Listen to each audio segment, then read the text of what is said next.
Despite their reputation for destruction and hatred for all things civilized, the Beastmen are not incapable of craftsmanship. The capacity for innovation dwells within their primitive souls, and their hands are as nimble as a man's. These creations inevitably further their destructive goals, of course, but they are crafted nonetheless. Being servants of chaos, the Beastmen's artifacts are often grotesque and disturbing, made from dark magic and broken body parts. The most powerful of these artifacts are quite old indeed, stretching back to the collapse of the polar gates when chaos first entered the world. Heavily laden with fell power, they are treated like profane relics by the Brayherds. One of their most revered, as well as most potent artifacts is the fabled Horn of the First Beast. Supposedly cut from the head of the first Beastmen, the Horn of the First Beast courses with all the terrible power of that race. In contrast to its ancient, fossilized form, the horn is still quite durable, capable of withstanding the rigors of battle with little trouble. It was crudely carved into a war horn in ages past, and when blown, fills the air with unholy power. Only a Beast Lord or Wargore possesses the strength needed to harness it, for the Horn of the First Beast requires both physical might and cunning to unleash. When properly utilized, however, the effects are devastating. For the Cloven Ones, the Horn's call fills them with an ancestral hatred, reminiscent of the dark days when man became beast and beast became man. Their primal instincts enhanced by the Horn's power, Gores and Ungores alike fight with a savage fury, ripping their foes apart with tooth and horn in a terrifying display of the Brayherd's might.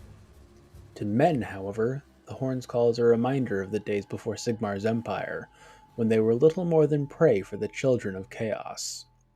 Before such a memory, even the stoutest hearts cannot help but be overwhelmed with dread. In Total War Warhammer, the Horn of the First Beast is a magic item unique to the Beastmen faction. It's a rare, or blue quality, enchanted item, and quite frankly lives up to the classification. When equipped in campaign, the Horn provides the character with a static plus 10 melee defense bonus. That's already pretty good for what I usually consider a lackluster magic item slot, but it also gives the Horn of the First Beast activatable ability. When triggered, the Horn of the First Beast gives plus 24 melee attack, plus 8 leadership, and plus 20% charge bonus for all friendly units in 55 meters. To put that in perspective, the Reichland Runefang, which is one of Karl Franz's legendary weapons, only gives plus 24 melee attack and plus 8 leadership in 35 meters.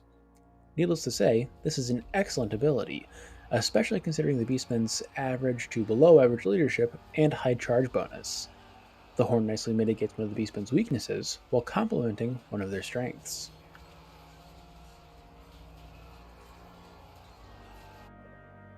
If the item has one sour note, it's that the Horn of the First Beast ability only lasts 35 seconds, and has a 120 second cooldown. That in of itself isn't too bad, but the fact that it can only recharge while the character using it is in melee combat can be tricky. Unless you're in a pitched battle, which the Beastmen don't really excel at, it can be difficult for your character to spend 2 minutes fighting. If the enemy kites you, there's a good chance the horn is only blown once a battle, which isn't terrible, but still it'd be nice to get more use out of it.